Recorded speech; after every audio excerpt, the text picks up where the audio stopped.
Occupation.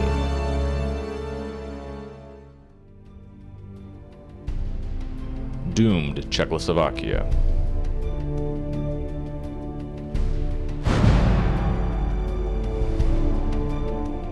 The Treaty of Versailles was signed June 28, 1919, ending the First World War.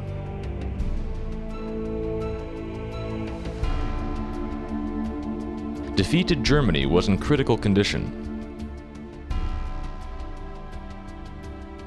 In exchange for peace, Berlin was offered terms that would prevent the future revival of the German Empire.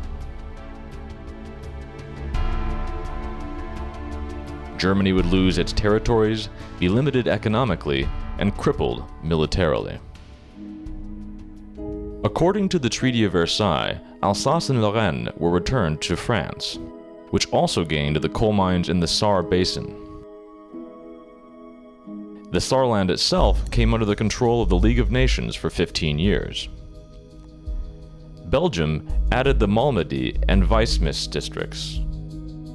A referendum held in the Schweizerweg resulted in portions of the territory joining Denmark. The city of Danzig was placed under the control of the League of Nations. Germany lost part of West Prussia, which joined the newly created Polish state, giving it access to the sea. The other part became part of Czechoslovakia. Lithuania received the city of Memel. The Rhine region was declared a demilitarized zone. Germany was banned from deploying its own armed forces there. The empire was stripped of all its colonies in Africa and Asia. According to the Treaty of Versailles, the German armed forces could not grow beyond 100,000 men. Compulsory military service was banned. 80% of Germany's navy was seized, and the army was banned from building heavy equipment and aircraft. The country was also obliged to pay huge reparations, 269 billion marks to the war's victors. This was the equivalent to approximately 100,000 tons of gold. In Germany, a severe economic crisis began. At the end of 1923, the cost of a kilogram of bread reached 300 billion marks. Occupation, reparations, and the economic plight insulted Germany's national pride. Most of the population considered the Treaty of Versailles unfair. Such attitudes created a fertile ground for nationalism and revanchism. This was most felt in Bavaria, known for its conservatism, and in particular in Munich. Munich was the capital of the region and considered a cultural and political center.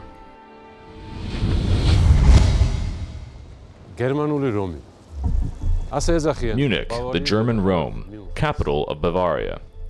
This city is the center of German culture. It has more than 500 museums. The role of Munich in European civilization cannot be overestimated. It invented the pocket watch, the refrigerator, and the diesel motor. In Munich, the first brewery was opened. Richard Strauss was born here.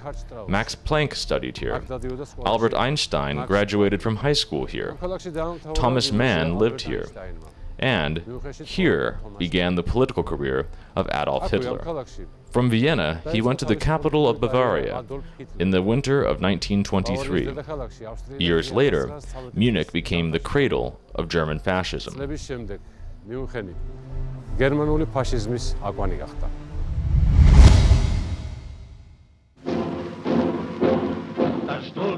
In the early 1920s, Hitler's Nationalist Socialist Party had only regional importance. However, the Nazis had big political ambitions. The Nazis held passionate rallies about saving the country, resurrecting national pride. These slogans appealed to everyday Germans. The common people heard what they wanted to hear. Hitler said he would revive the German Empire and conquer a space for the German people.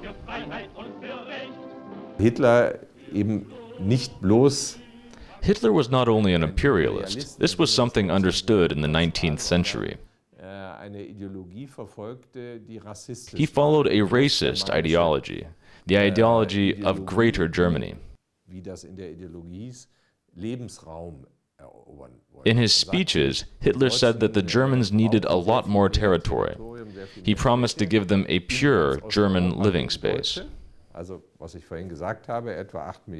No, jeho představa byla od začátku taková, že Initially, Hitler wanted not only to restore Germany to its 1914 borders, ale že chtěl pojmout do hranic.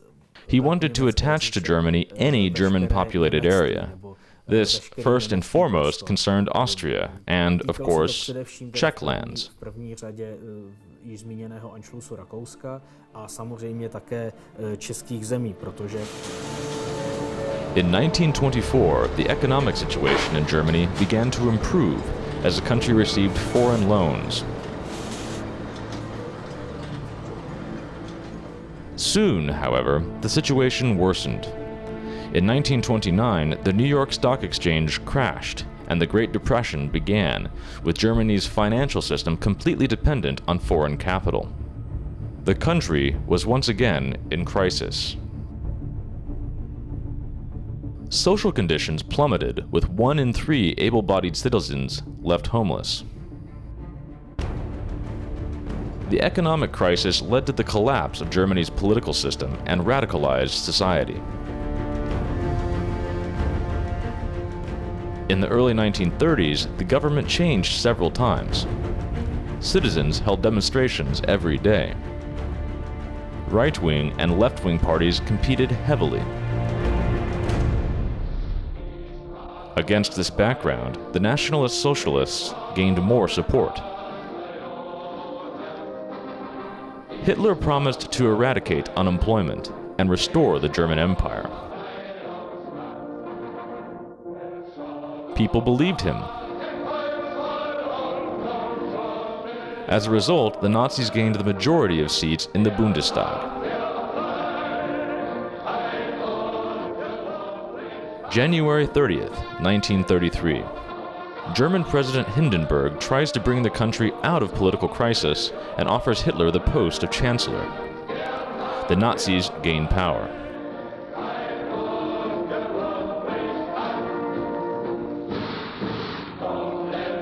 They commemorate this event with torch-lit processions around the country.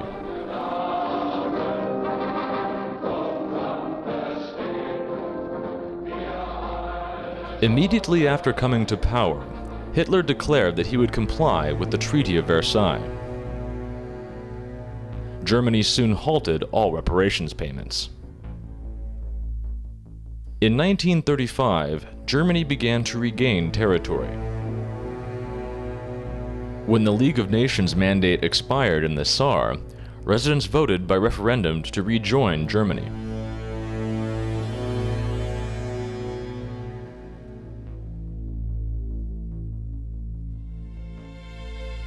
Am 13. Januar 1935 January 13th, 1935, a referendum was held in the Saar over the status of the region as per the terms of the Treaty of Versailles. The question was raised whether the people wanted to join Hitler's Germany.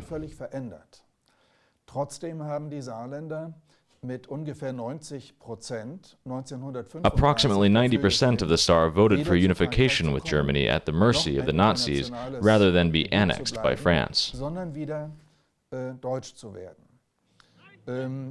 Obwohl Hitler an der Macht war. Adolf Hitler! Adolf Hitler! Die großen Befehlshaber der Wehrmacht! In 1935, Hitler again violated the peace agreement and restored mandatory military service.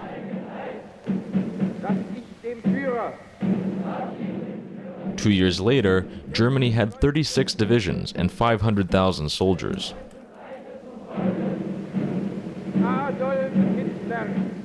In parallel, the Nazis began to restore their military industry.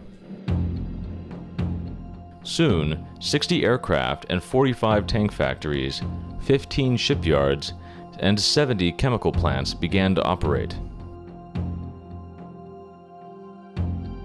In 1936, Hitler was able to negotiate with Great Britain.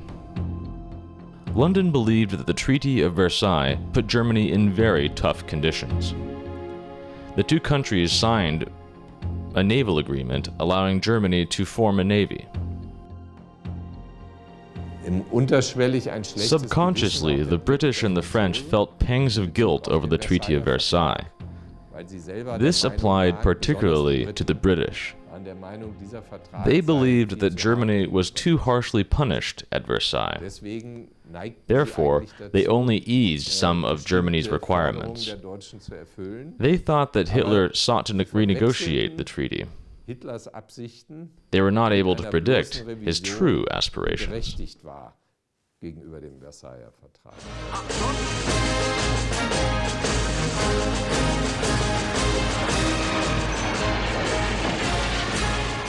In a pompous parade, Hitler goes on display around the world. Nazi propaganda was working at full power. All were shown the might of the Wehrmacht.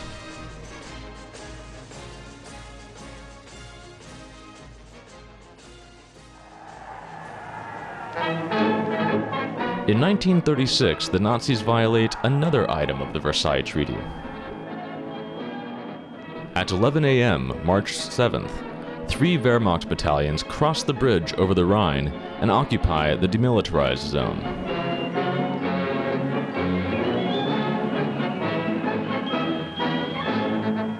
Locals enthusiastically greeted the German army. Hitler decides to clear the adventure. The battalions were ordered to retreat should the French attack. All this despite propaganda that Germany was not ready for war. But neither England nor France would have stopped Hitler. They limit themselves to rigid statements.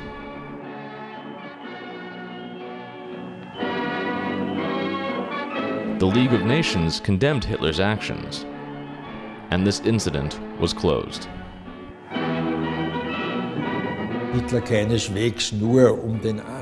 Hitler was not only motivated by a desire to annex German-speaking areas. His goal was to expand eastward. The whole policy of the Nationalist Socialists was based on the capture of so-called living space for Germans. And, as it turned out, they gradually reached its goal. No one wanted war. England, the leading European country at the time, was more interested in solving economic problems that had arisen as a result of the global crisis than the Rhineland dispute.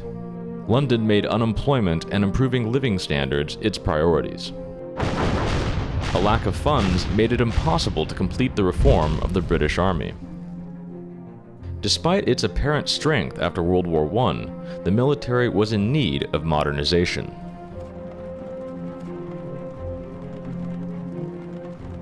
It is clear that they did not want this war.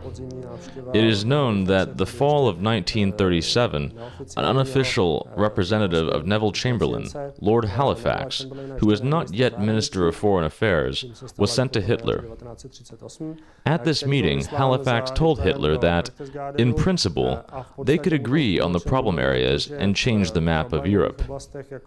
It was a question of Austria, the Danzig Corridor, and Czechoslovakia. In the end, only one signal was sent for Hitler. All this had to happen peacefully. Of course, for Hitler, it was an important signal.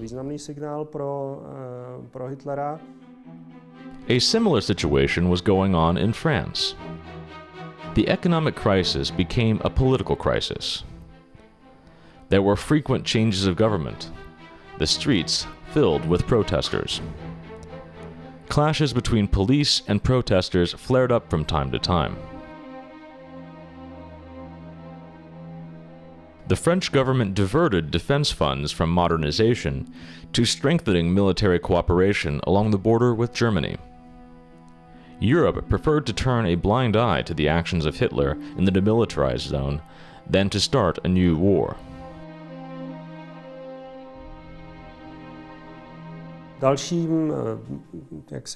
Europe pushed for a peaceful resolution of the disputes. This was a result of the trauma of World War I.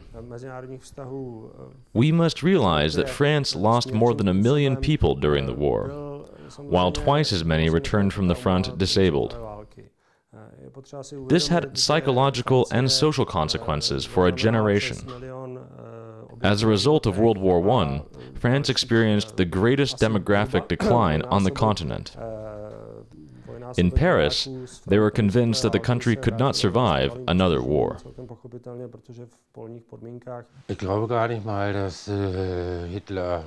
I do not believe that Hitler was able to persuade Britain and France. Just at that time, Germany had built the strongest military in Europe. Great Britain and France, by contrast, had weakened.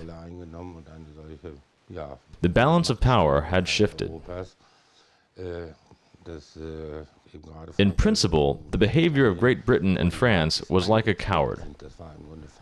If they had stopped Hitler in time, history would have taken a different path of development.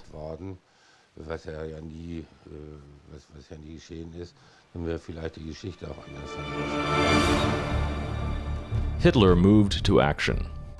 His goal was to return all territory inhabited by Germans to the Third Reich.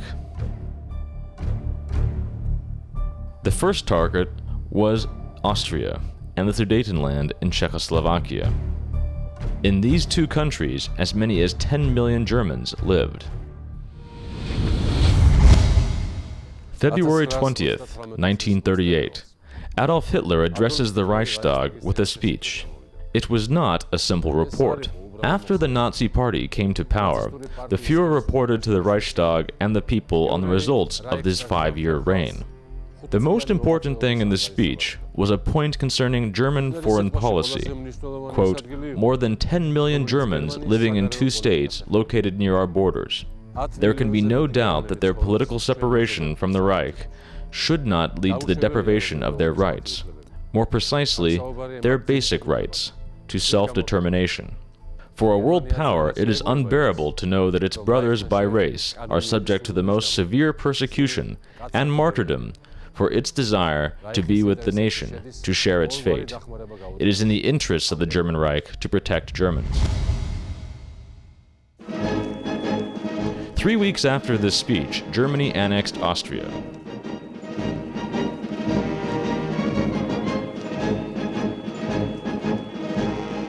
March 13, 1938, Wehrmacht troops enter Vienna. Austria loses its independence. It is declared a part of the Third Reich and disappears from the political map of Europe. From the balcony of the Imperial Palace, Hitler personally informs the crowd gathered in central Berlin.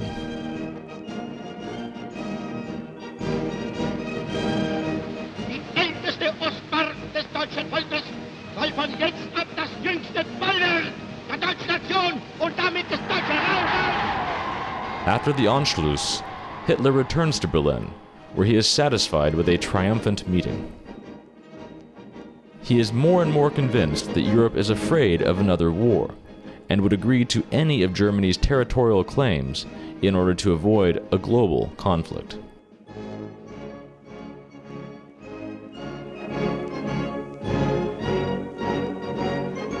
England hat bereits seit 1937 in der From about 1937 on, the opinion that Austrians wanted to unite themselves with Germany after World War I was gradually rooted in British and German diplomatic circles. Eigentlich wollten die Österreicher den Anschluss an Deutschland. Wir haben den Anschluss verboten. At Versailles, we banned it, but the ban further strengthened the idea of unification. Vielleicht ist es sinnvoll, den Österreichern, Maybe we should allow the Austrians to unite and give Austria to Hitler. Deutschland, Österreich zu überlassen, damit This would probably completely die satisfy German der nationalism. deutsche Nationalismus befriedigt ist. Dne 13. března 1938 Hitler obsadil Rakousko. On March 13th, 1938, Hitler completely occupied Austria. For Czechoslovakia, it was a huge surprise. And Austria and Czechoslovakia assumed that the Anschluss and the distinct change in the military-political situation in Central and Eastern Europe would be a pretext for France to intervene. Therefore, Czechoslovakia thought that war would break out between France and Germany as it entered the Sudetenland. But it did not happen. Czechoslovak politicians were very concerned. After the Anschluss, Czechoslovakia became an enormous foreign policy, military, and political problem.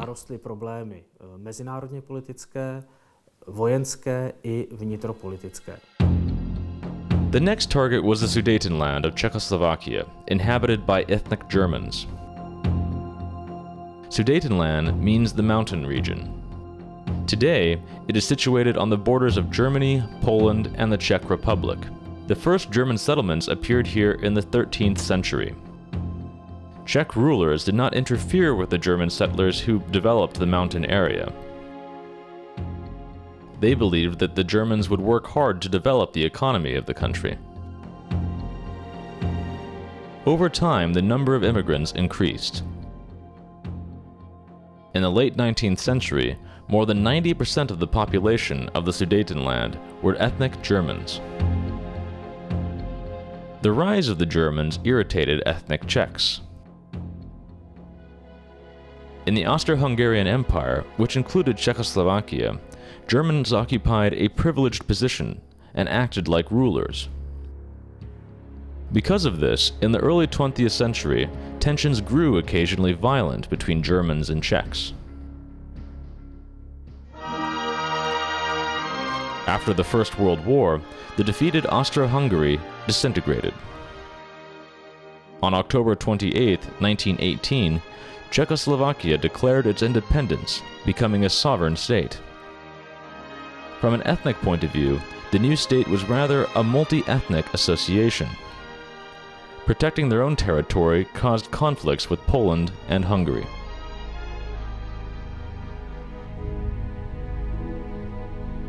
The Czech and Slovak part of Czechoslovakia surrounded the Opava region, where about 300,000 Poles lived. Approximately 1 million Hungarians, the Carpathians, lived in Slovakia. The largest diaspora was the Sudeten Germans, about 3.5 million people.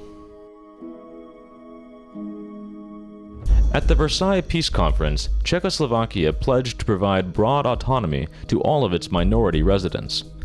But Prague did not abide by those obligations, as it was worried about secessionist movements.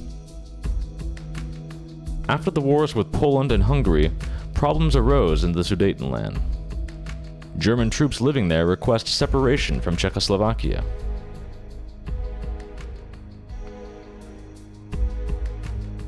Prague itself sends troops. The Germans, who for years were considered political and cultural leaders, lose their privileges and become a minority. In the early 1930s, the Sudetenland appeared quiet. There were still separatist sentiments among the German population, but they were not overt. The negative attitude of the Czechs was manifested only at the household level. However, the Germans deliberately did not want to integrate into Czech society. They did not hide their feelings.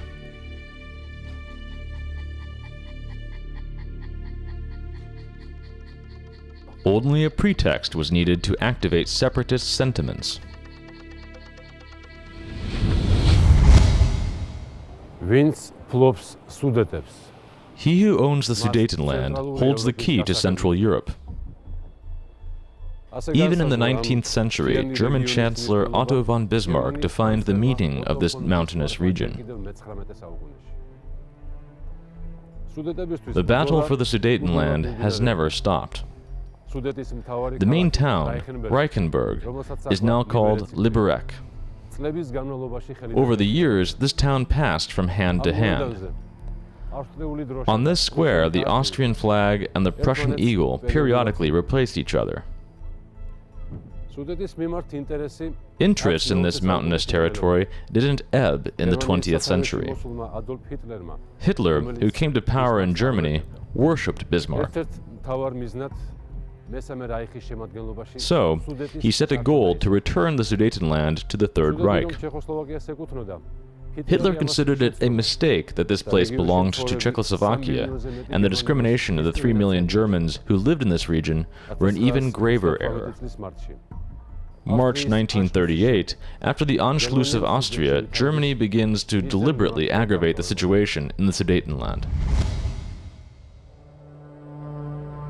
The situation was exacerbated by political and economic concerns.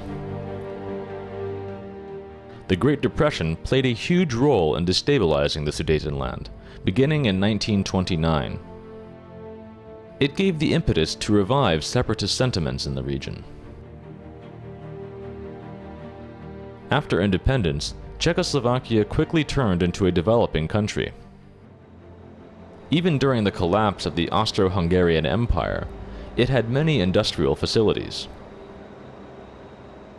During the independence period, the Masaryk government utilized this potential. Czechoslovakia sold weapons, vehicles, aircraft, and steel products throughout the world. The Czechoslovakian army had the most modern weapons in Europe. Czechoslovakia was among the top 10 most developed European countries. Československá armáda, abych odpověděl v několika slovech, byla na jednu stranu Czechoslovakia had the best army in Central Europe. středoevropského regionu, na druhou Our stranu army was definitely the best. armádami velmocí. To je asi Czechoslovakia had a strong economy and excellent engineering. We had several arms factories of global significance. Československá armáda The Czechoslovakian army delivered quality services, we could say the best in Europe at the time. But on the other hand, in spite of the arms, the Czechoslovak army could not compete with the armies of larger countries. Československé armádě dodat v celku kvalitní materiál, který rozhodně stál nad průměru tehdejší Evropy. In spite of these achievements, the economy could not escape the consequences of the 1929 crash. The Sudetenland was particularly affected as it held the coal mines and major industrial facilities. In the 1930s, unemployment among the German population reached 50%.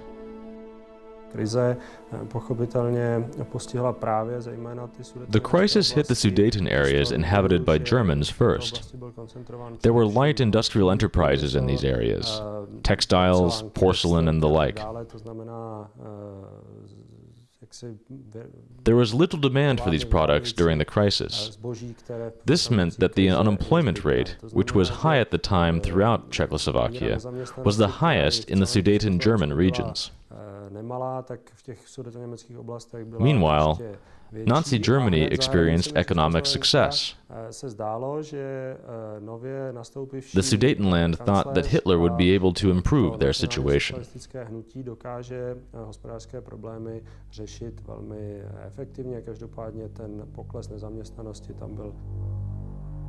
Very soon, the economic crisis turned into a political one. The political demands of the region were clearly expressed by the Sudeten German Party, headed by the physical education teacher Konrad Henlein.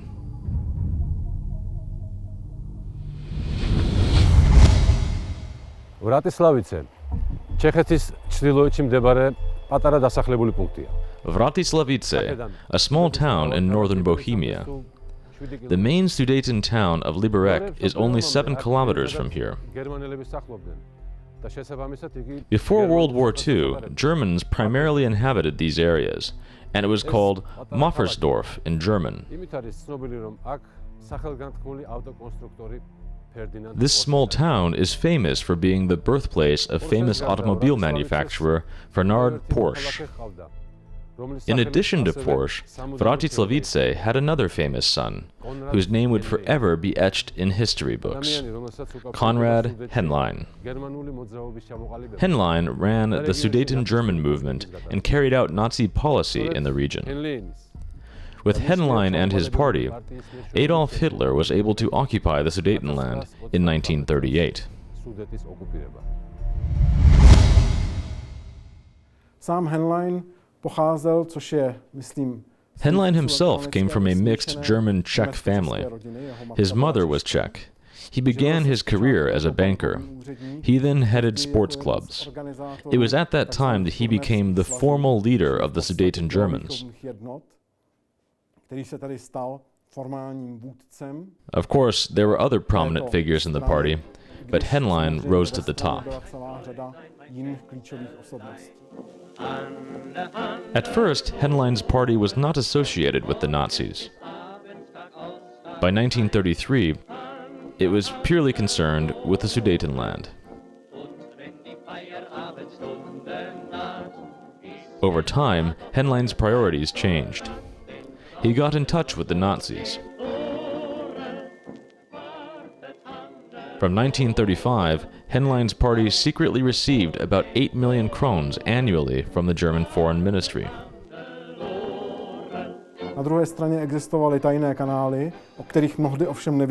There were secret channels through which the Sudeten German party was financed. Even the German ambassador in Prague was unaware of this funding. The active financing began in the spring of 1934. Financial support for Henlein's party amounted to 300,000 marks in just 2 years. Because of this, the party of Sudeten Germans in Czechoslovakia became the strongest, and it played a role even in German politics. Nejsilnější stranou v tehdejším Československu vůbec. We can say that the Nazi government supported Henlein. The party was supported financially by other sources as well, and not only from Germany. German businessmen and industrialists in Czechoslovakia supported it.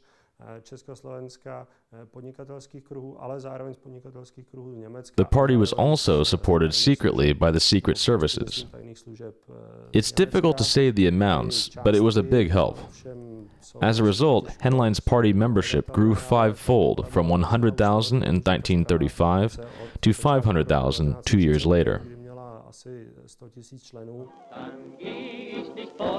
Party activists were specifically instructed by Sudeten Nazi secret agents, and by 1938, the party was completely under the influence of the Nazis. On March 28th, there was a meeting in Berlin between Hitler and Henlein. Hitler declared full support for the leader of the Sudeten Germans. On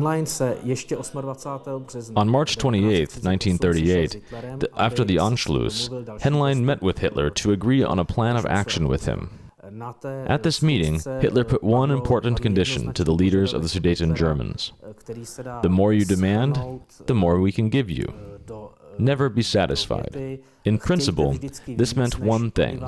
Henlein had to provoke the Czechs and the government of Czechoslovakia. The Führer was trying to provoke unrest in the Sudetenland. For this, he used Henlein. After meeting with Hitler, Henlein called an emergency party congress. Sudeten Germanelთა პარტიის წყვილობის ჩასატარებლად კონრად ჰენლეინმა კარლოვი ვარი იმდროინდელი კარლსბადი აირჩია. Konrad Henlein chose Karlovy Vary for the site of the Congress. At the time, it was called Carlsbad.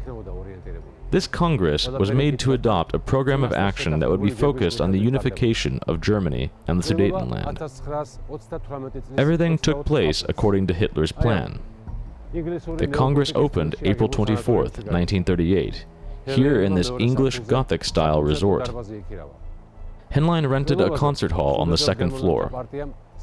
At the Party Congress, the Sudeten Germans adopted a special program. Henlein sent an ultimatum to the government of Czechoslovakia with 8 requirements. They went down in history as the Carlsbad program. Sudeten German autonomy was assumed to be so wide as to remove any control Prague had over the territory.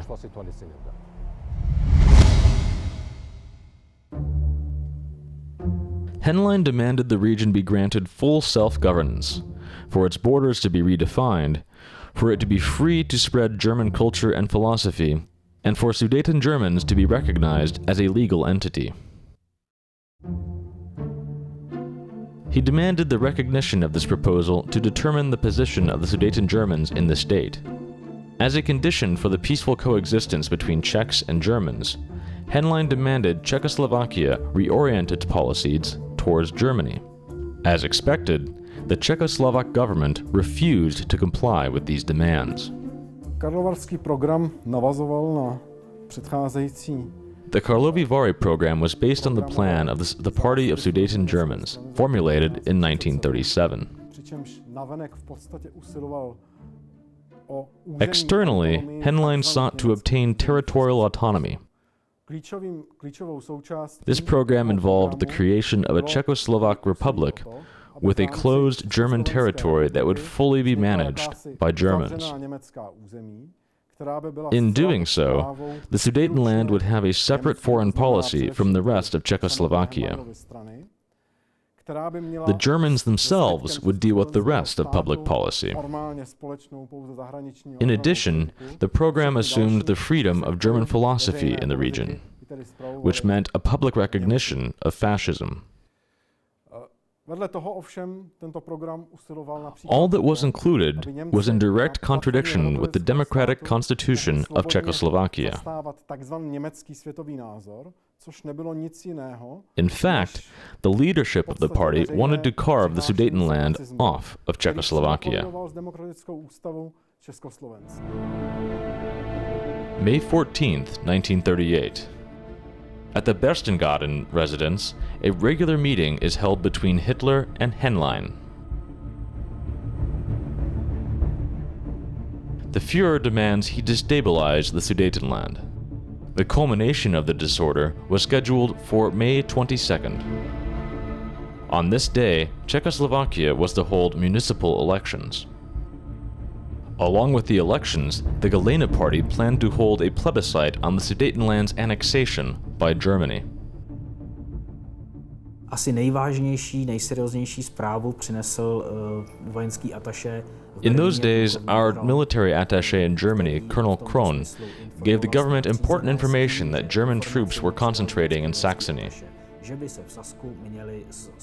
This information was given to him by the military attaché of the United Kingdom. According to Krohn, Prague received information from our consul in Dresden the day before that confirmed this. The consul reported that the residents of Dresden were called up for military trainings. The General Staff of Czechoslovakia put 2 and 2 together. Germany's forces in Saxony had increased by 9 to 12 divisions. It was a big force. In response, Prague announced a partial mobilization and deployed troops to the Sudetenland. Small clashes broke out between Henlein's militants and the Czech military. France officially expressed its support for Czechoslovakia. In 1935, the two countries signed a pact of mutual assistance. The Soviet Union also promised to help Czechoslovakia if France entered the war. Moscow and Prague signed the same agreement. Through diplomatic channels, Hitler was warned that the UK could act against him as well. This had a moderating influence on Hitler. But the plan to annex Czechoslovakia was merely postponed. On May 28th, Hitler finally approves the Czechoslovakia occupation plan, codenamed Grim. The annexation of the Sudetenland was to be completed by October 1st, 1938. The Nazis considered two reasons for going to war.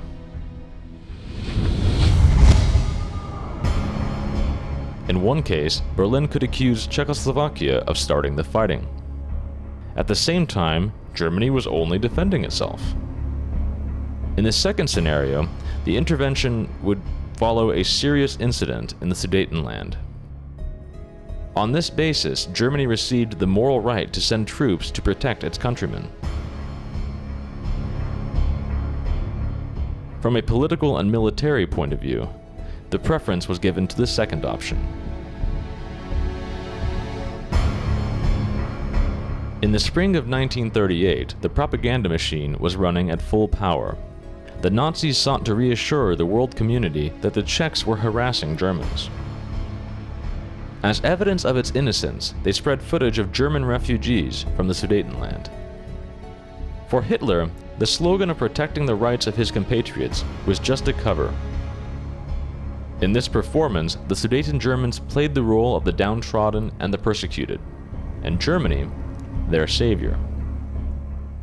In fact, Berlin needed the Sudeten Germans only as a pretext to occupy all Czechoslovakia. Hitler natürlich die Sudetendeutschen. Hitler, of course, used the Sudeten Germans as a tool to achieve his goals. Hitler's policies led to the destruction of Czechoslovakia as a state. As a result, since 1939, the Czech population was exposed to very strict control under Germany's occupation regime. Germany's foreign ministry went into overdrive. It was necessary to establish a diplomatic background for the subsequent annexation. The Nazis sought to obtain firm guarantees of the non-intervention of France and England in the event of war with Czechoslovakia. Germany's position with Great Britain was the strongest. Prime Minister Neville Chamberlain believed that the only way to preserve peace in Europe was to make concessions to Hitler.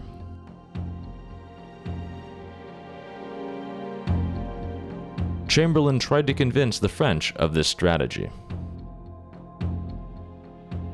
Nur sie haben Hitler falsch eingeschätzt. Sie haben Hitler eingeschätzt als jemand, They failed to properly assess Hitler.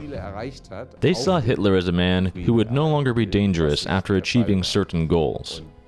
In fact, it was not so.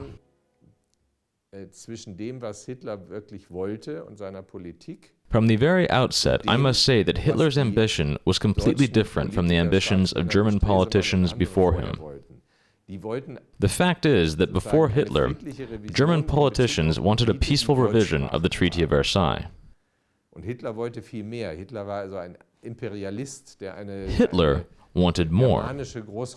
Hitler was an imperialist who wanted to return the space of Greater Germany and win the whole of Eastern Europe. But the British and the French, as well as the Germans themselves, had underestimated Hitler. They thought, the truth is that he is more aggressive than his predecessors, but he needs only German territory.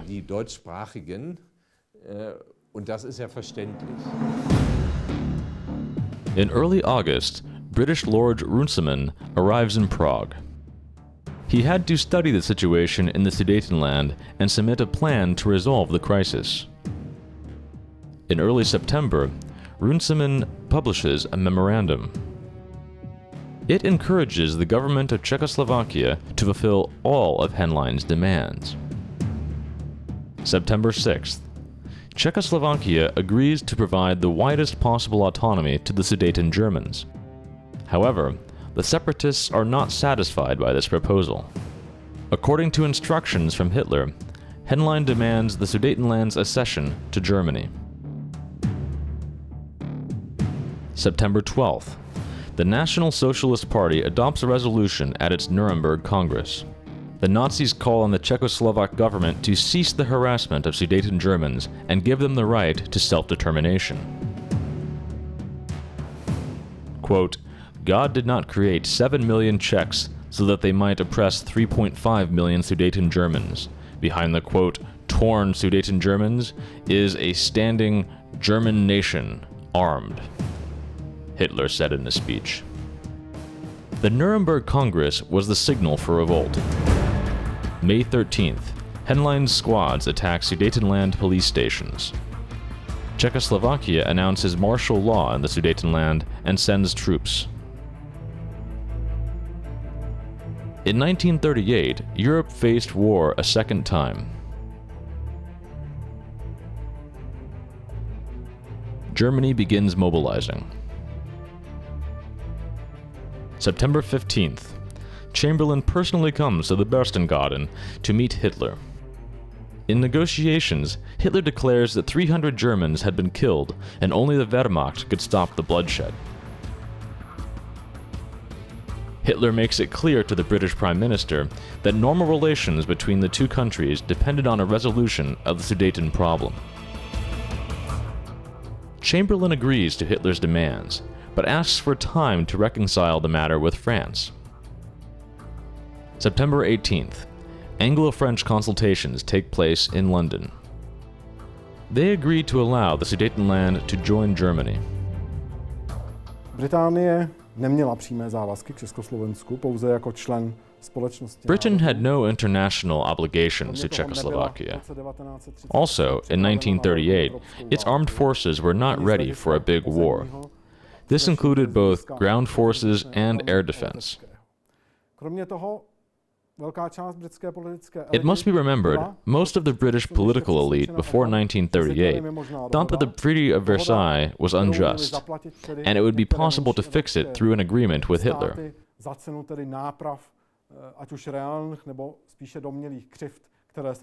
Small European countries would have to pay the price. France, which at that time was an ally of Czechoslovakia, had never planned to go to war without the support of the UK. The French realized that without the help of Britain, they were alone on the chessboard of Europe, not only against Germany, but also against neighboring Italy.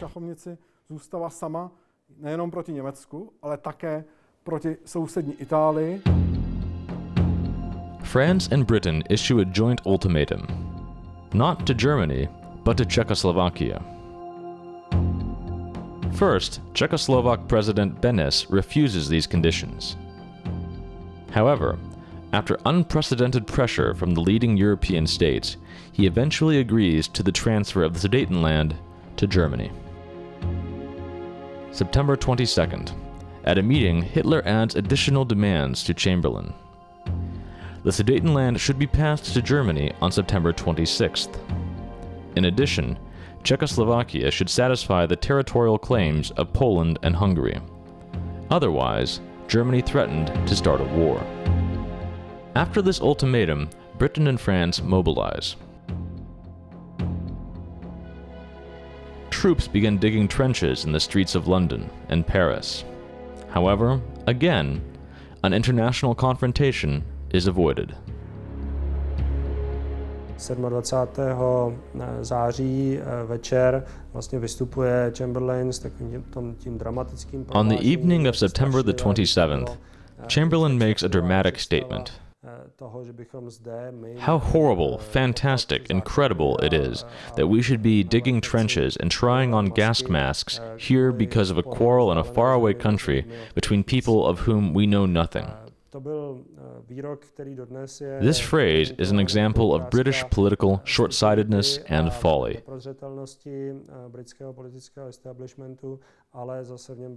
But such was the mood in British society at the time.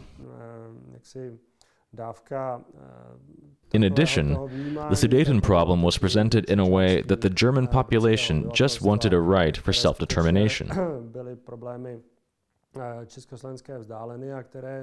The right to self-determination was one of the main points of the Treaty of Versailles. se tady německé obyvatelstvo snaží o realizaci. However, this process was made under pressure from Berlin.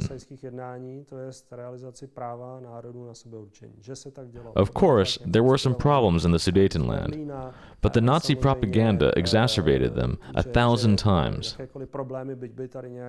In the end, it was a case of German expansion. Nacistickou propagandou.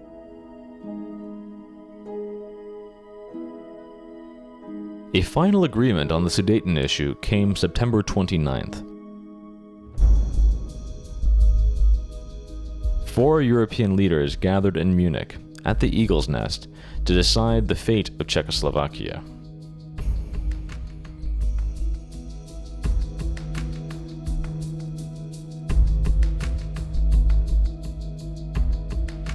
Top officials from Great Britain, France, Italy, and Germany attend the conference.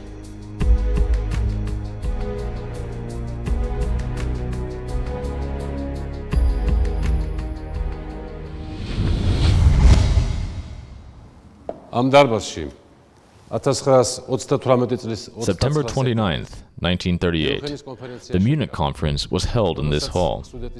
It was to solve the Sudeten question. At the negotiating table were Adolf Hitler, Neville Chamberlain, Benito Mussolini, and Edouard Daladier. In the hall, there were representatives from all major European countries. But the conference lacked only the main thing. The country whose destiny was being discussed was not invited.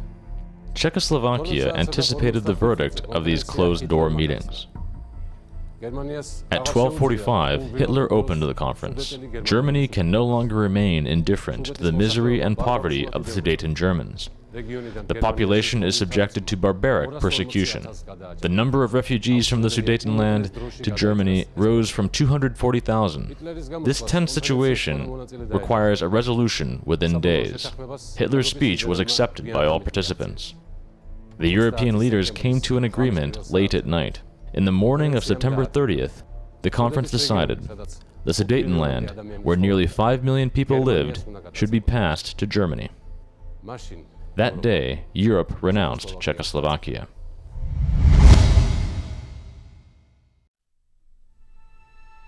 The European leaders decided the fate of Czechoslovakia without including its leadership in the discussion.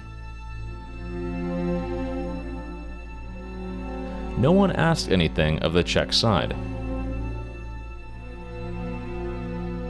Benes was given the document, which had already been signed, and was told to clarify the details. Czechoslovakia should send a representative to Berlin. Back in London, Chamberlain says while debarking from his plane, "I have brought peace in our time." This morning, I had another talk with the German Chancellor, Herr Hitler. And here is the paper which bears his name upon it as well as mine. Edouard Daladier was greeted in France as a national hero.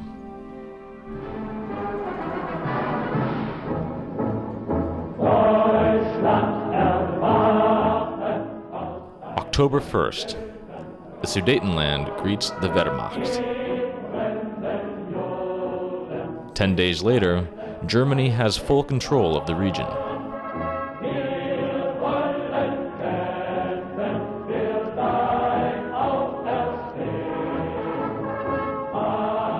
The Führer personally inspects the Reich's new lands. Sudeten Germans enthusiastically greet Hitler.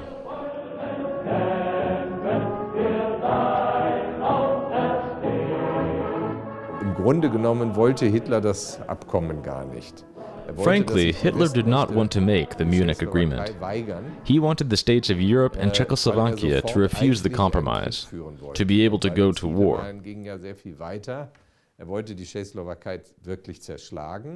He needed a war. Hitler wanted to destroy Czechoslovakia. He wanted not only German-speaking Sudetenland, but all of Czechoslovakia. Therefore, in reality, he perceived the diplomatic victory as a defeat. He was not given the opportunity to go to war.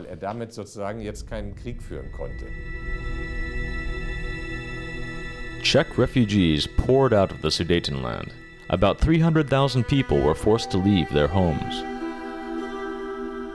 Czechoslovakia lost 30,000 square meters of land. According to the Munich Agreement, Czechoslovakia handed over the Tashinsky region to Poland. Hungary got the Carpathian region. The Slovaks get broad autonomy.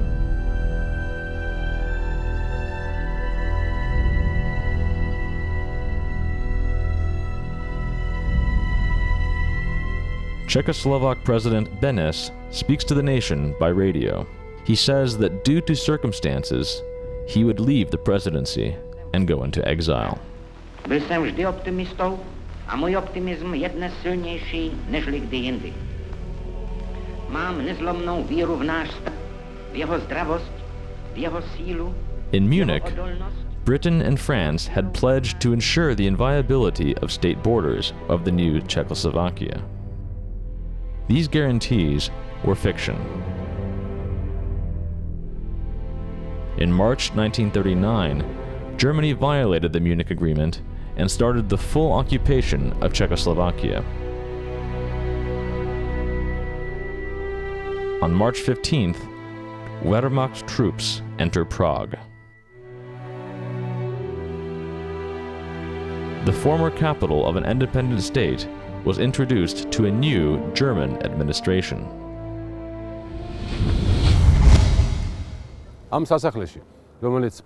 This palace is located in the historic district of Prague.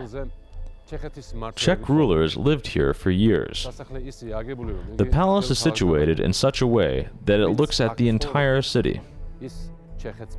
Those who lived in this building owned the whole Czech Republic. March 15th, 1939, Adolf Hitler takes the palace. In honor of the Führer, the inner courtyard is decorated with Nazi symbols and a guard of honor established. Hitler looked infinitely happy. In Czechoslovakia, the Nazis had gained a new territory. That same evening, the Nazis held a meeting at the palace to consider the future shape of Czechoslovakia. The next day, on March 16th, on the orders of Hitler, the Third Reich declares the new territory to be protectorates of Bohemia and Moravia. Czechoslovakia as a state is abolished. Adolf Hitler spends several days in the palace. He then returned to Germany.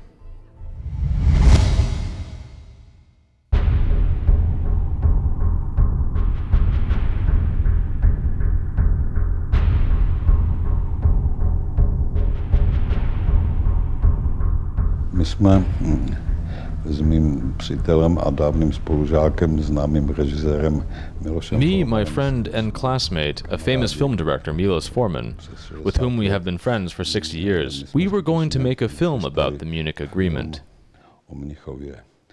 This was supposed to be a story told in 1 hour, 1 minute, and 57 seconds. We wrote the script, but this idea was not realized. The production company that was supposed to shoot the film, for some reason or another, changed its mind. Maybe because in the script, much attention was paid to the role of French Prime Minister Edouard Daladier in the Munich Agreement.